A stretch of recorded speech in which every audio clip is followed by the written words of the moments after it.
Bonjour mesdames, mesdemoiselles et messieurs. C'est encore moi, Diata Poulinaire. Je sais que vous êtes nombreux à m'écouter en ce jour parce que je sais que vous m'écoutez toujours.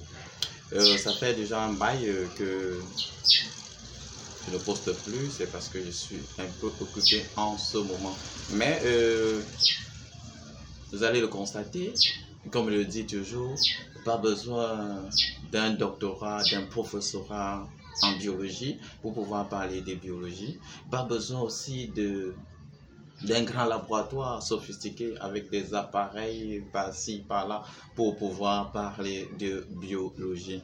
Comme vous pouvez le constater, aujourd'hui je suis chez moi et j'ai décidé de partager un petit terme avec vous. En ce jour, nous allons essayer un peu de parler des prémices, des bases de la biochimie. Alors, nous savons que la biochimie, c'est une partie de la biologie qui est vraiment très importante et comme dans l'apprentissage, on a de la peine à saisir certains mots, les significations par-ci, par-là, le blanc, le standard, le contrôle pathologique, le contrôle normal, le contrôle patient. Qu'est-ce que c'est? C'est un peu de ça que nous allons parler aujourd'hui. Alors que, sans plus attendre, nous allons commencer.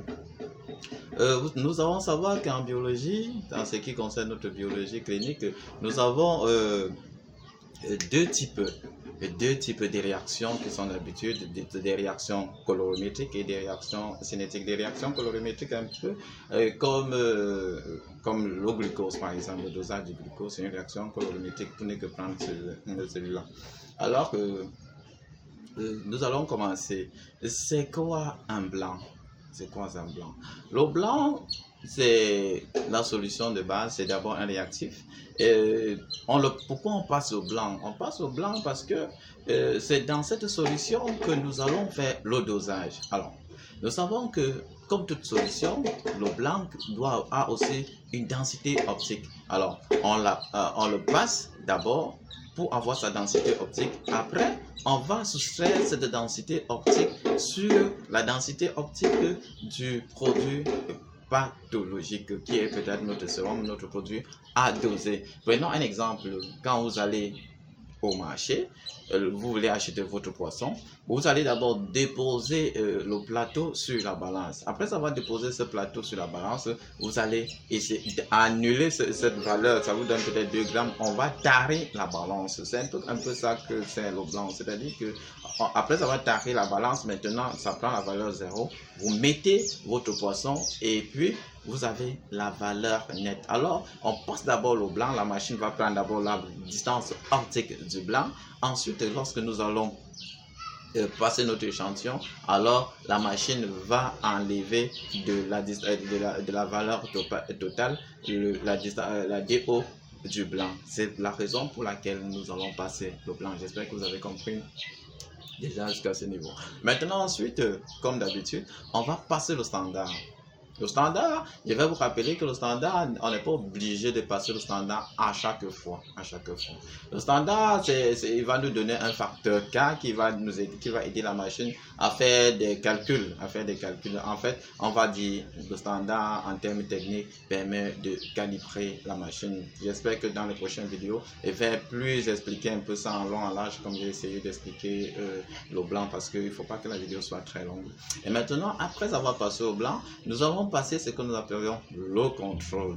Alors, le contrôle va nous permettre de savoir si vraiment après avoir passé le blanc, le standard, est-ce que tout ça c'est normal. Alors, on passe un contrôle. Le contrôle qu'on utilise d'habitude, ce sont des contrôles commerciaux dont les valeurs sont déjà, dont la fourchette est déjà connue. Alors, quand on passe le contrôle, si le contrôle est normal, on continue notre investigation, on continue notre cheminement vers la fin. Mais il peut arriver que nous n'ayons pas ces contrôles commerciaux que nous avons. Nous allons alors utiliser des contrôles que nous avons appelés des contrôles patients. Le contrôle patient, c'est quoi? C'est un produit pathologique dont on a déjà dosé précédemment avec un bon contrôle, donc nous connaissons déjà les nouvelles valeurs et que nous savons déjà les valeurs et qu'on peut réutiliser ça comme un contrôle. Si nous passons ce truc, ce patient et nous regardons ces valeurs, si ces valeurs sont exactes, alors on peut valider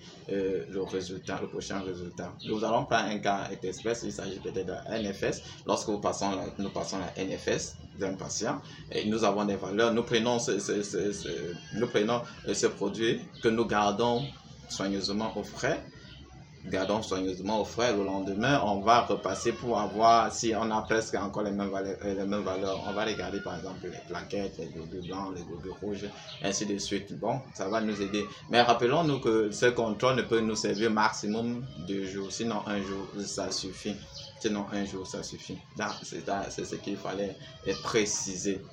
Déjà, maintenant quand vous parlez du standard, le standard, on peut obligé de passer au standard chaque jour. Lorsque tu passes ton standard, lorsque tu classes tes tubes, par exemple au blanc, après le blanc, le contrôle normal, le contrôle pathologique, lorsque ton contrôle normal est normal et dans les normes, tu n'es pas obligé de passer au standard. C'est lorsque ton contrôle n'est pas dans la fourchette que tu rentres passer ton standard pour pouvoir calibrer la machine, ainsi de suite. C'est donc à quoi sert le standard. Alors que nous allons continuer ce matin avec quelques petites choses. Et il s'agit des recyclages des tubes. Pourquoi? Je vais poser la question de savoir pourquoi il n'est pas intéressant, il n'est pas important, c'est pas bien d'utiliser les tubes recyclés en biochimie. Pourquoi il n'est pas bien d'utiliser les tubes recyclés en biochimie? Quel genre d'erreur voulons-nous éviter? C'était un peu la petite question que je devais finir cette petite vidéo en vous proposant. J'espère que vous l'aimeriez et que la prochaine fois, on va en parler aussi des autres choses. Il va s'agir entre autres des courbes de Lévy-Geming, des courbes de Lévy-Geming aussi associées aux lois de Weisgard, parce que c'est très important en biochimie. Alors d'ici là, portez-vous bien. Ciao.